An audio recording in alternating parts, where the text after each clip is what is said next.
This episode may contain content of a graphic nature, including descriptions of physical and sexual violence against adults, children, and animals. Listener discretion is advised. Hi everyone, I'm Tanya. And I'm Talia. And we are Crimes and Consequences, a true crime podcast.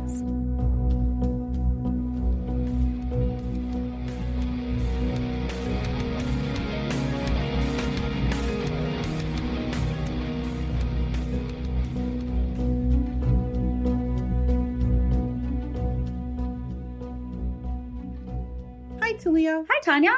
Did you have a good week? I did. It went by fast, which is always a blessing. Especially in January. Mm-hmm. Time goes by very slow in January in Michigan. February is worse, though. Oh, yeah, that's right. Thank you for that. You're welcome. Even though it's the shortest month, it is the longest in our minds because winter just won't end. It won't. Not in Michigan. Mm-mm. It's dark and cold.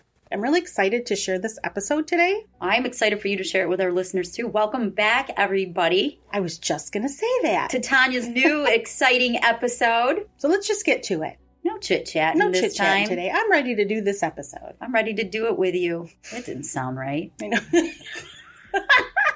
Sorry. You can see where my mind is right now. Please don't do it with me. Oh, boy. Okay. On Thursday evening, May 14th, 1987, Mabes Martin, her full name was Maybelline, she was the owner of Showcase Models. She had set up an audition for a man going by the name of Mark Bloomfield at her modeling agency, which was located in Reno, Nevada. Mark was in his late 20s and was a photographer by trade. He had really dark black hair that appeared to be dyed, and he wore glasses. Mabes was 69 at the time and had owned her agency for a while. She was a very reassuring presence for her models, many of whom were young girls because she was just so warm and she had like a grandmotherly presence. So they felt more comfortable with her around. Right. That night, May 14th, Mark Bloomfield conducted the audition. Showcase Models, though, wasn't the first modeling agency that he had conducted auditions at. That week, he had been busy contacting several modeling agencies in Reno, in person and by telephone, and what he was looking for was some teenage models for an anti-drug video. And one of the names, I don't know if you remember, but do you remember Barbizon? No. Oh my God, Barbizon was big. It was like a modeling agency. I remember being in high school and like people auditioning for Barbizon. It was like all over the place, no? I grew up in a very small town. Well, we didn't have modeling agencies there. I remember, though. Anyway, about 10 to 12 girls from Showcase Models auditioned, including 14-year-old Alecia and 12-year-old Monica.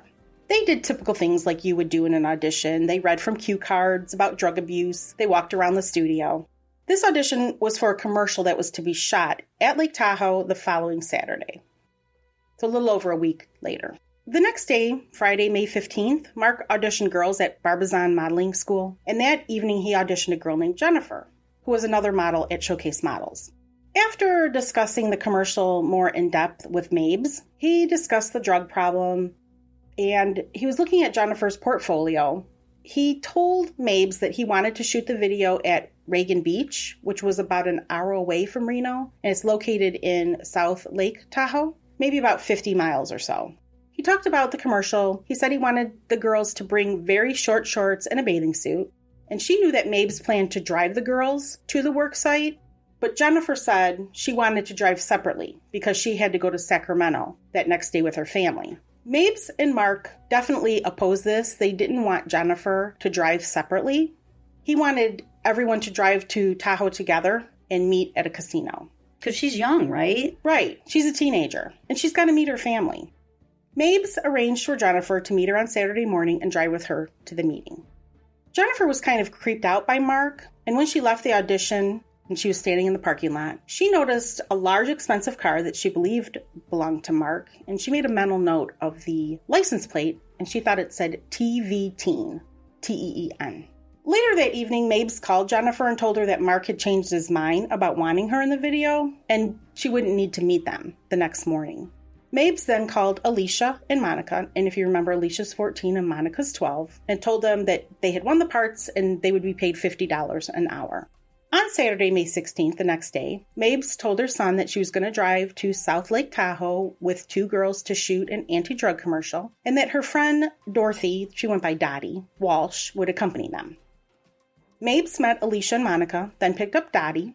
They drove to the casino where Mabes parked and the group waited in the restaurant for Mark.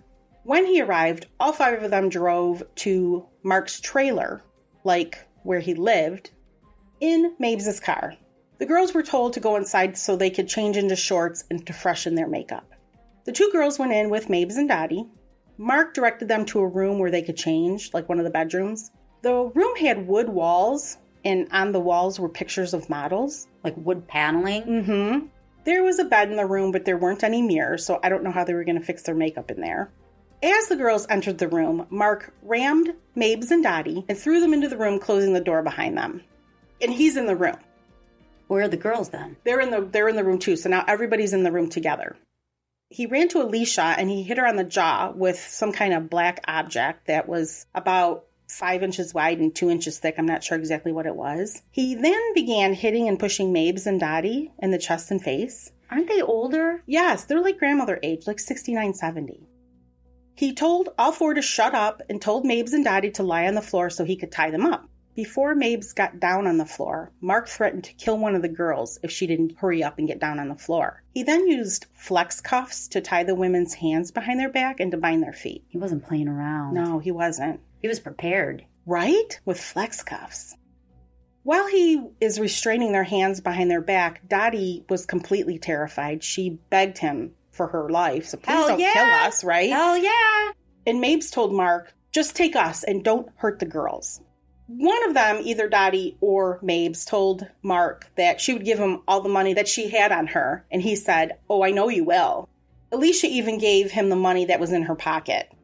Mark put a pillowcase over Mabes' head and a flex cuff around her neck. She asked him to loosen it, saying she couldn't breathe. She started to gag and fell over to the side from a sitting position. She's running out of oxygen. Yeah, she's running out of oxygen.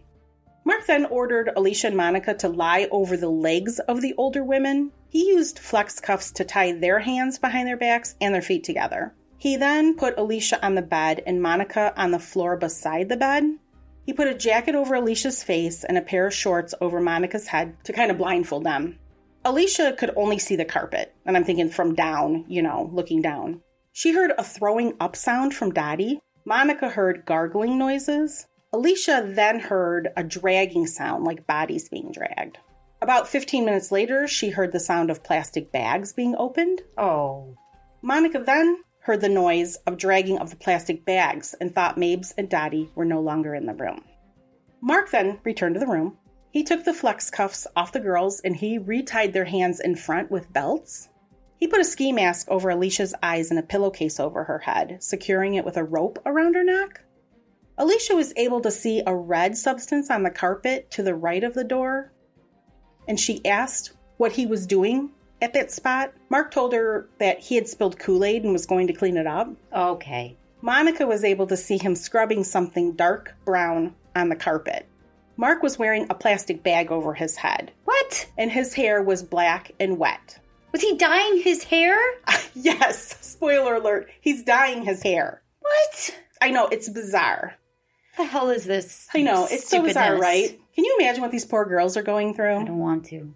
Mark told Alecia and Monica that he didn't want them and saying, quote, we wanted Mabes and I was paid to get her and I'll have to be paid extra for Dottie, end quote. Like saying, well, maybe he was doing a hit on them, contract murder. Mark allowed the girls to take off the wrist restraints and blindfolds. He told them he might decide to hold them for ransom. He didn't know yet. When Monica asked him if he's going to kill them, he showed the girls a pistol with a silencer on it and said if he had planned to kill them, he could have already done it already. Alecia saw the door to the room had eye holes in it, like the door when you walk in had eye holes to see into the room from the outside. Okay. So bizarre. Mark gave them water, and after making them turn around and put the pillowcases back over their heads, he brought in some fruit. Brought in some fruit. Fruit for them to eat. Well, isn't that lovely? That's so kind of him. And water. Wasn't that nice of him? Later, Mark brought in magazines. In case they're bored, they need something to read. They need something to read. Alecia noticed there was an address label on one of the magazines, and it said that it was being mailed to a man named Herb Coddington. And she put it in one of her suitcases. That's right, because she's untied. Mm-hmm, because she's untied. Night falls. The girls end up sleeping overnight in this trailer. And the next morning, when they woke up, Mark/Herb, formerly known as Mark, so I'm going to be calling him Herb from now on, brought eggs and strawberries for the girls to eat, and he made them take vitamins. This is just a whole bizarre scene to me. He wants them to be healthy? I know. He let them go into the living room of the trailer. Herb was wearing what Alecia thought was a turtleneck with the arms over his mouth and part of his ears and a ski hat over his hair. I can't even picture this. I know, it's just so bizarre. The hair that she could see now was orange, so he had been dyeing his hair. Monica thought he was wearing a knit cap and a ski mask. She also saw the orange hair sticking out. He let the girls watch television, and as they were watching television, Herb said he was going to work out. He put them back in that bedroom that they were in, and he told them to change clothes so they could work out too. Okay. That's what the shorts are for, I guess? I guess. So they're in the room changing their clothes, and they heard heavy breathing as if he was working out. But I don't think he was working out. I'm just saying. Depends on what he was working out. He said he was going to take a shower, yelling through the door, I'm going to take a shower, and they did hear, water running. He then let the girls come back into the living room, and he had them exercise to a videotape. That is so oh, God, he's just a perv. Can you imagine what these poor kids are thinking? He's that guy. He's that perv watching girls work out. And change, and a 12-year-old and a 14-year-old. When they were finished exercising, Mark took them back to the other room. They refused Herb's offer of a shower. Don't blame them. But Alecia did use the bathroom to brush her teeth. And when she looked in the sink, there was some brown hair, like mustache-sized hairs, all over the sink. Herb told the girls that they were going to make a videotape to be sold in Europe with an 18-year-old boy that Herb's friends had kidnapped. So he's setting them up saying, we're going to make this video today. One of the girls is 12. I know. He told them they would have to take off their clothes. He blindfolded them, but Alecia could still see from under the blindfold. She asked Herb if he was going to rape them. He said no, and added that if the boy hurt them, that he would hurt the boy, this 18-year-old. So then what are they making, an exercise video?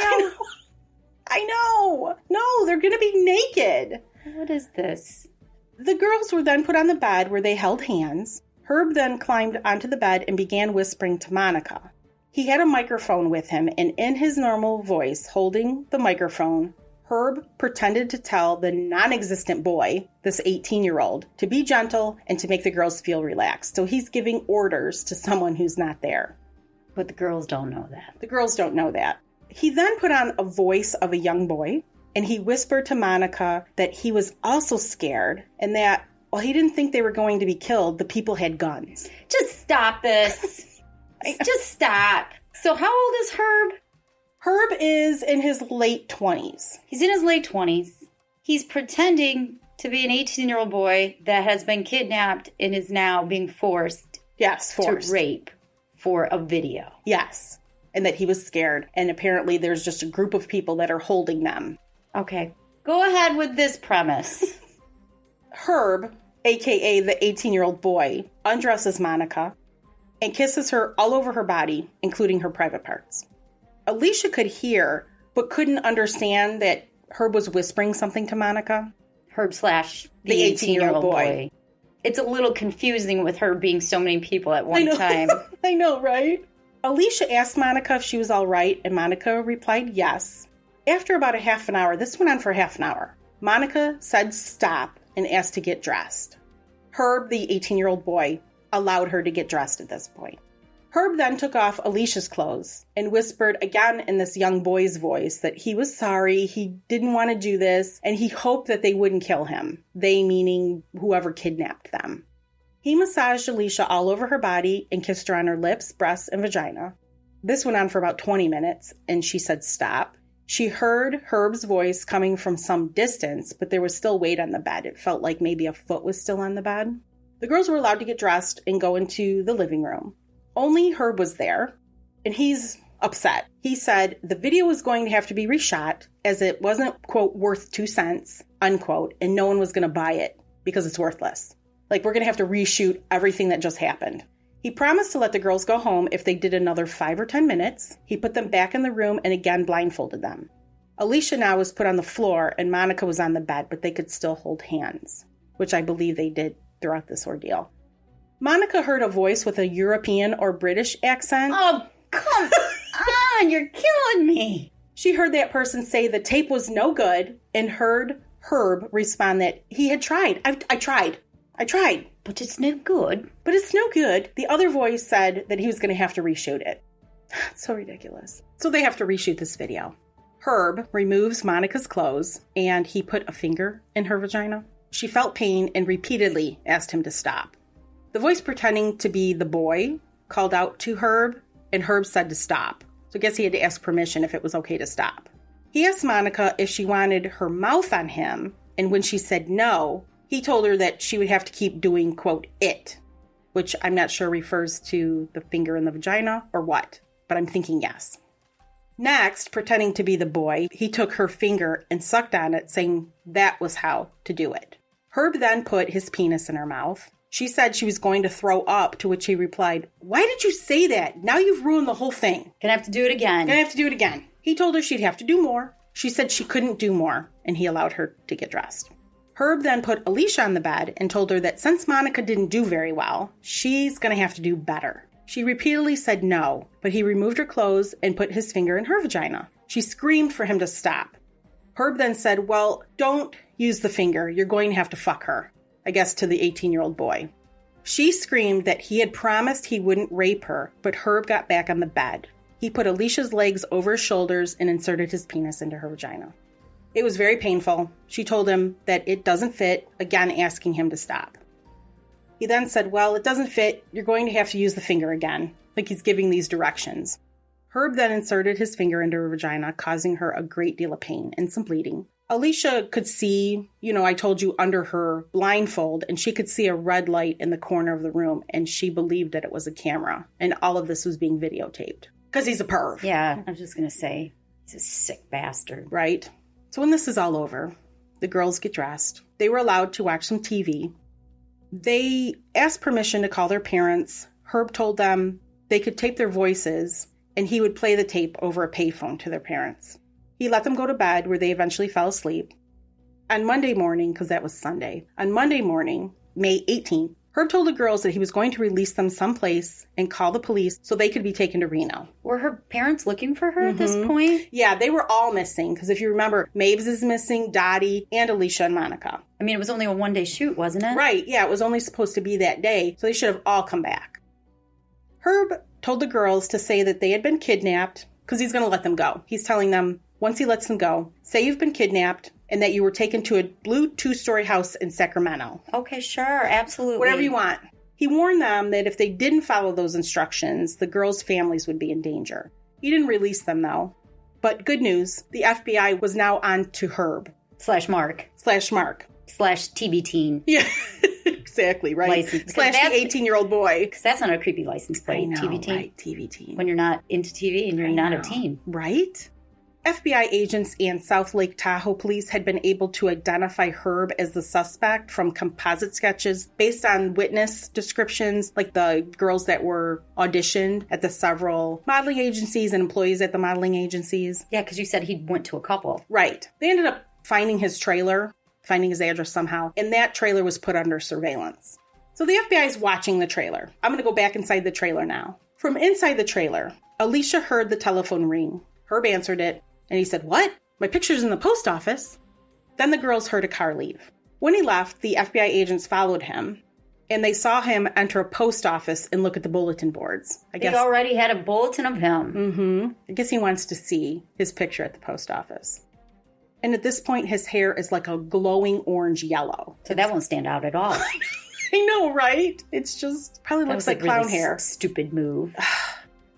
Herb then returned to the trailer at about 9 p.m. 3 minutes later, after he got home, an FBI agent received a telephone call from a man who identified himself as Herb Coddington, and he said he understood the FBI was looking for him, that a friend had seen his photo in the post office and said that he was wanted. The FBI asked, "Well, why are you wanted?" And he said, quote, "the kidnapping in Reno," end quote. The agent on the phone told Herb that he wasn't sure who they were looking for and would have one of the agents who had that information call him back. Herb gave the agent the phone number and address of the trailer where he was at. Come on over. Come on over. Even though I've got 2 girls that I kidnapped here. And somewhere there's some elderly women. Yes. Right. Right. Where is Mabes and Dottie? Exactly. That same day, whenever the girls asked Herb if they could leave, he only said, quote, "Let me think," end quote. He once said he would drop them off and call the police so they could be taken to Reno, and that he was going to get a plane to Europe. He's going to escape that way. This guy think he's going to get away with this because this is just ridiculous. I know, this is just ridiculous. Later, Alecia heard Herb ask someone on the phone about, again, the picture on the wall, and Herb then told Alecia and Monica that they didn't have to worry because, quote, "they found me." He told them to give him their clothing so he could wash off his fingerprints. But by then, the trailer, which had been under surveillance, as I mentioned, was surrounded by law enforcement. 2 FBI agents who'd been assigned to interview Herb knocked, and through the closed door, they identified themselves as FBI agents and asked to talk to Herb. Herb replied that he didn't want to speak in person to them and he'd rather talk on the telephone. Immediately, an FBI agent made a call to the trailer. Herb called to the agents outside asking, "What am I to do?" And they told him, "Well, that is a call from the FBI, so you need to answer it and do exactly what they tell you."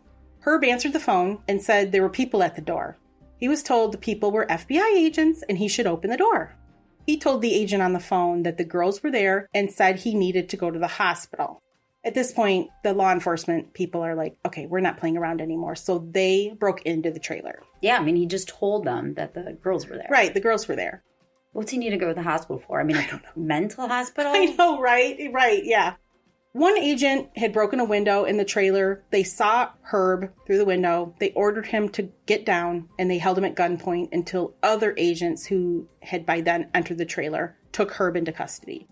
He was held at gunpoint, handcuffed and searched, and he said that he was sick and that the girls were all right. He also said that the women were in the back bedroom and that he had put them in plastic bags because he didn't want any, quote, messies. Messies? End quote. Messies. Messies. Not messes, messies. Like he's 4. The FBI agents found Alecia and Monica in the room, and it was actually a room that was built within another room. Its door was secured by a 2x4 that was used as a bar. So it was a room in a room. In a trailer. In a trailer. They searched the trailer, and they found the bodies of Mabes and Dottie in plastic bags in a bedroom, a separate bedroom, in the mobile home. Herb was then taken to jail. While he was being transported, he admitted that he had killed Mabes and Dottie, and he had already been given his Miranda rights, so he's now making this knowing full well it can be used against him. He again said he was sick and he needed help. True and accurate. Right? You are very sick. Under questioning at the jail, Herb admitted that he had strangled Mabes and Dottie. He killed them almost immediately after they entered the mobile home on Saturday morning because they had fought him and were too hard to control. These old ladies. These old ladies. Way too hard for him to control. Mm-hmm. He denied ever sexually molesting Alecia and Monica. Because it was the 18-year-old boy. Right. It wasn't him. Being forced to by some European. And he explained his behavior, this is just bizarre, by saying there was just too many bad things in the world, too much smoking in the casinos, and too many drunk drivers. Oh. So that explains why you kidnap 4 people, murder 2 of them, and molest 2 of them. Okay. I have a hard time with stupid people. Oh my God, this whole thing is just stupid. And so I'm having a really hard time with Herb right now. You're just like, what the hell? I know. That's how I felt reading this case. And I got most of the information from the court records. I was just like, this can't be real. But it is. He told the police at this point that he had strangled Mabes and Dottie with a cord that they could find at the mobile home.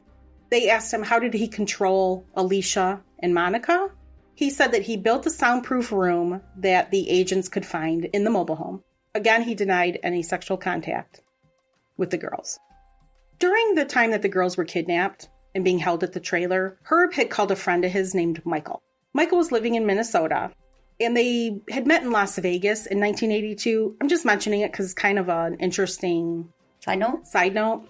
Herb was then a gambler by profession, and he had even written 2 books on gambling. Michael had an advanced degree in mathematics and had discussed the mathematical possibilities related to gambling with Herb. And Michael thought that Herb had a really sophisticated understanding of the subject. And Herb was really accomplished at counting cards. Well, that's pretty amazing considering how stupid he is. I know, right? He's book smart. It's like a Rain Man thing going on. In 1985, Herb moved to South Lake Tahoe, away from Vegas, but he still kept in touch with Mike. You're going to love this part. He once mentioned to Michael that he was a practicing clairvoyant and believed he could predict the outcome of the cards in Baccarat. So all of his powers were related to gambling. He's amazing. He is amazing. Just ask him. Mike moved to Minnesota in 1986. Herb had called him on the telephone about 5 times after that. During one of the calls in either January or March 1987, Herb referenced, quote, the man in Philadelphia, end quote, to Michael, and this was a guy who had captured a woman and held her captive. Mike received the last call from Herb during the time that Alecia and Monica, as I mentioned, were being held captive, and Herb told Michael that, quote, I have something going on here, something like the guy in Philadelphia, end quote. Michael asked him, is it voluntary? And Herb said no. Herb wasn't worried that he might be discovered because he said the landlord never came around to the trailer, apparently. I guess the guy in Philadelphia got away with it, and he mentioned that to Michael, saying, I'm almost 30. This guy got away with it. Basically, this is what I'm going to accomplish in my life.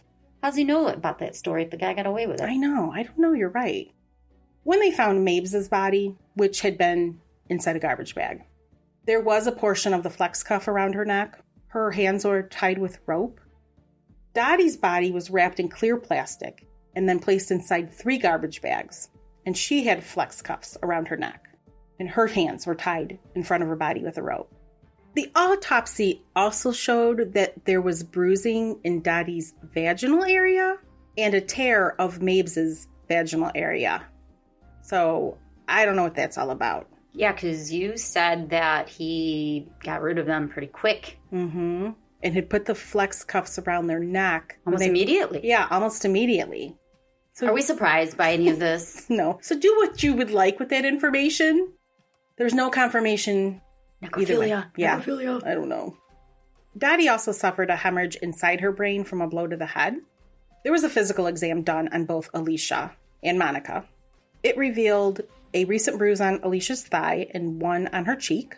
There was some redness and engorgement and bluish bruising in the vaginal area. The examining doctor, though, could not identify the instrument that caused the injuries, but they were consistent with the insertion of a finger. Monica also had reddened tissue in the vaginal area. So there's a trial, and before I tell you about it, we're going to take a break. During the trial, Herb's defense finally conceded that he was responsible for Mabes and Dottie's death, and that he had molested Alecia and Monica. Well, there's a video. Right. I mean, there's no denying the video. The only thing that was at issue was the degree of what first degree, second degree murder that Herb was guilty of. And his defense argued that the killing wasn't planned, which I find to be bullshit. He's got flex cuffs and a soundproof room. And he pretty much set up the whole, hey, we're going to go shoot a video kind of thing. In my trailer. There was a witness who testified who knew Herb, and it wasn't Michael. It was this guy named Alan. And he would describe that he knew that Herb had done the card counting in Vegas, and he was there to describe Herb's basic personality. He said he really didn't have the ability to function under stress. So the card counting wasn't something that he continued to do. He seemed to function just fine. I know, under right? the stress of the trailer. He was able to have different voices. Right. And he started characters. He started acting weird, though, at the casino. And that's what really drew the attention of the casino, that he was doing something illegal with the counting of the cards. That was during the penalty phase.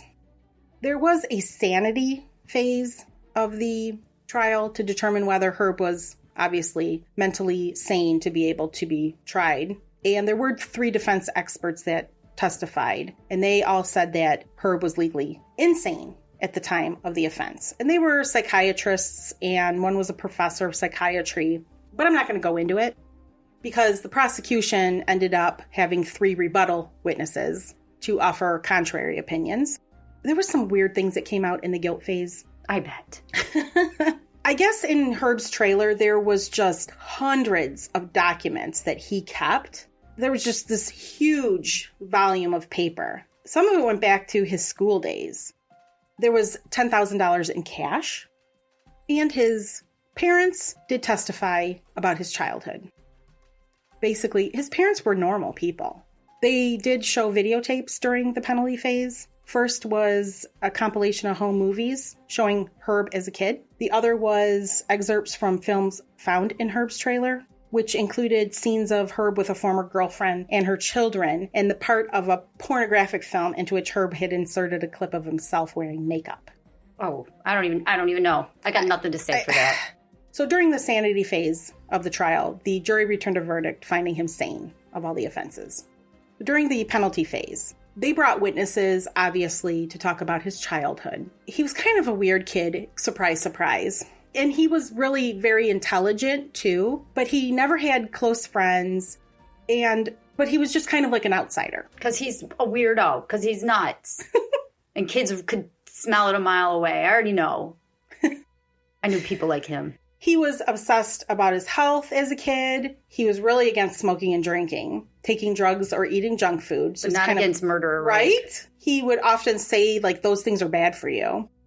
All the witnesses they brought, they did ask, is Herb like a violent individual? And he was never known to be violent or even physically aggressive, right. While he was growing up, Herb was frustrated because he wasn't popular and some of the kids just thought he was a weirdo. Because you're a dork. Squirrely little dork. I already know it. Right. He'd sometimes be depressed and felt that he was a loser because... He was a loser? Exactly. That he really hadn't done a whole lot and he didn't have a girlfriend or a car. He just had a really low self-image.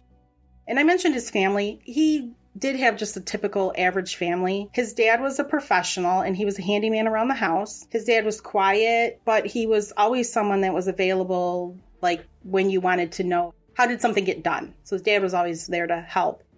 His mom worked part-time, but she spent most of her time taking care of the house, raising the kids.